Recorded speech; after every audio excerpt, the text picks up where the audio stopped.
Hello दोस्तों, कैसे हैं आप सब। मैं आपका स्वागत करता हूं अपने YouTube channel jobs and shorts पे। हमेशा की तरह आज मैं फिर से आपके लिए एक नई जॉब वैकेंसी की जानकारी लेकर आया हूं दोस्तों, जो कि हमारे पास निकल कर आई है नेशनल हेल्थ मिशन गढ़चिरौली की तरफ से। जी हाँ दोस्तों, ये जॉब वैकेंसी है NHM गढ़चिरौली रिक्रूटमेंट 2023, जिसे कि बम्पर 107 मेडिकल ऑफिसर स्पेशलिस्ट और वेरियस अदर पोस्ट के लिए जारी किया गया है। सैलरी की बात करें तो ये आपको 17,000 रुपये से लेकर 1,25,000 रुपये पर मंथ तक की मिल जाएगी। वहीं जॉब लोकेशन आपका गढ़चिरौली महाराष्ट्र होगा। अगर बात कर लेते हैं इस फॉर्म का आवेदन करने के लिए अप्लाई मोड क्या रखा गया है, तो इसे कम्प्लीटली ऑनलाइन रखा गया है दोस्तों। तो आइए बिना देर के इस जॉब वैकेंसी के बारे में डिटेल में जान लेते हैं। सबसे पहले बात कर लेते हैं दोस्तों पोस्ट वाइज वैकेंसी डिटेल्स की। तो इसे वेरियस पोस्ट के लिए जारी किया गया है, लेकिन फिर भी कुछ एक मेजर पोस्ट की बात कर ली जाए तो सुपर स्पेशलिस्ट कार्डियोलॉजी के लिए एक वैकेंसी है। वहीं सुपर स्पेशलिस्ट नेफ्रोलॉजी के लिए भी एक वैकेंसी है। वहीं स्पेशलिस्ट पोस्ट की बात करें तो एनेस्थेसिया के लिए 6, गायनेकोलॉजिस्ट के लिए 5, पेट्रिशियन के लिए 10, सर्जन के लिए 1, कंसल्टेंट के लिए 2, साइकेट्रिस्ट के लिए 1 और ENT के लिए 1 वैकेंसी है। मेडिकल ऑफिसर पोस्ट की बात करें तो MBBS के लिए 29 वैकेंसी है, PG यूनानी के लिए 1 वैकेंसी है, जी यूनानी के लिए 2 वैकेंसी है, जबकि मेडिकल ऑफिसर RBSK के लिए 15 वैकेंसी है। ऑडियोलॉजिस्ट के लिए 2 वैकेंसी है, नर्सिंग ट्यूटर के लिए 1 वैकेंसी है, स्टाफ नर्स के लिए 18 वैकेंसी है, लेबोरेटरी टेक्नीशियन के लिए 8 वैकेंसी है, जबकि टेक्नीशियन के लिए 3 वैकेंसी है।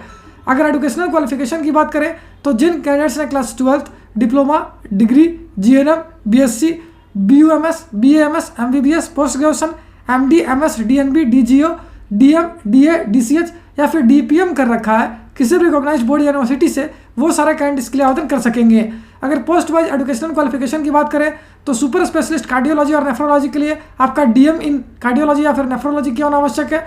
वहीं स्पेशलिस्ट पोस्ट की बात की जाए तो एनेस्थेसिया के लिए आपका MD इन एनेस्थेसिया, DA या DNB क्या होना जरूरी है।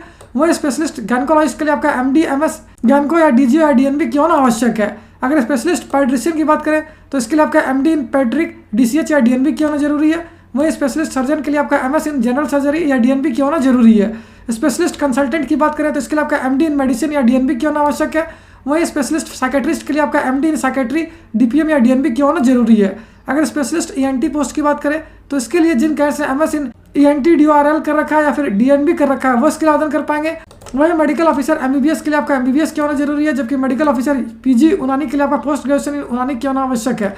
अगर बात कर लेते हैं मेडिकल ऑफिसर जी यूनानी की तो इसके लिए जिन कैंडिडेट्स से BUMS कर रखा है वो इसके लिए आवेदन कर पाएंगे। वहीं मेडिकल ऑफिसर RBSK के लिए आपका BAMS क्या होना जरूरी है। अगर बात कर लेते हैं ऑडियोलॉजिस्ट पोस्ट की तो इसके लिए आपके पास डिग्री इन ऑडियोलॉजी होनी चाहिए। वहीं नर्सिंग ट्यूटर के लिए आपका BSc इन नर्सिंग क्या होना जरूरी है। अगर स्टाफ नर्स पोस्ट की बात करें तो इसके लिए जिन कैंडिडेट्स ने GNM या फिर BSc इन नर्सिंग कर रखा है वो इसके लिए आवेदन कर पाएंगे। वहीं लेबोरेटरी टेक्नीशियन पोस्ट के लिए आपका DMLT क्या होना जरूरी है। अगर टेक्नीशियन पोस्ट की बात करें तो इसके लिए आपका क्लास 12th के साथ साथ डिप्लोमा इन डेंटल हाइजीनिस्ट क्या होना जरूरी है। अगर पोस्ट वाइज सैलरी डिटेल्स की बात करें तो इससे आप इस वीडियो को पॉज करके आसानी से स्क्रीन पे चेक कर सकते हो। वहीं अगर एज लिमिट यानी आयु सीमा की बात करें तो जिन कैंडिडेट्स की आयु 18 वर्ष से लेकर 60 वर्ष तक है वो सारे कैंडिडेट्स के लिए आवेदन कर पाएंगे। पोस्ट वाइज आयु सीमा आप इस वीडियो को पॉज करके आसानी से स्क्रीन पे चेक कर सकते हो। वहीं अगर बात कर लेते हैं दोस्तों एज रिलैक्सेशन की तो रिजर्व कैटेगरी कैंडिडेट्स को 5 साल तक एज रिलैक्सेशन दिया जाएगा। वहीं एप्लीकेशन फी की बात की जाए तो अनरिजर्व यानी कि जनरल और OBC कैंडिडेट्स को देने होंगे 150 रुपये, जबकि रिजर्व कैटेगरी कैंडिडेट्स को देने होंगे 100 रुपये। मोड ऑफ पेमेंट के लिए आपके पास दोनों ऑप्शन अवेलेबल है दोस्तों, यानी आप इसके लिए ऑनलाइन भी पेमेंट कर पाओगे और ऑफलाइन चालान के थ्रू भी पेमेंट कर सकते हो। सिलेक्शन प्रोसेस की बात करें तो ये रिटन टेस्ट और इंटरव्यू पे बेस्ड होगी। और अगर अंत में बात कर लेते हैं इंपॉर्टेंट डेट्स की तो इस फॉर्म को भरने की प्रक्रिया 12 अप्रैल 2023 से स्टार्ट हो जाएगी, जो कि 17 अप्रैल 2023 तक चलेगी। वहीं अगर इंटरव्यू डे डिटेल्स की बात की जाए पोस्ट वाइज तो इसे आप इस वीडियो को पॉज करके आसानी से स्क्रीन पे चेक कर सकते हो। साथ ही एक और इंपॉर्टेंट बात बताऊं दोस्तों, इस वैकेंसी से रिलेटेड जितने भी इंपॉर्टेंट लिंक्स हैं वो सारे आपको इस वीडियो के डिस्क्रिप्शन में मिल जाएगी।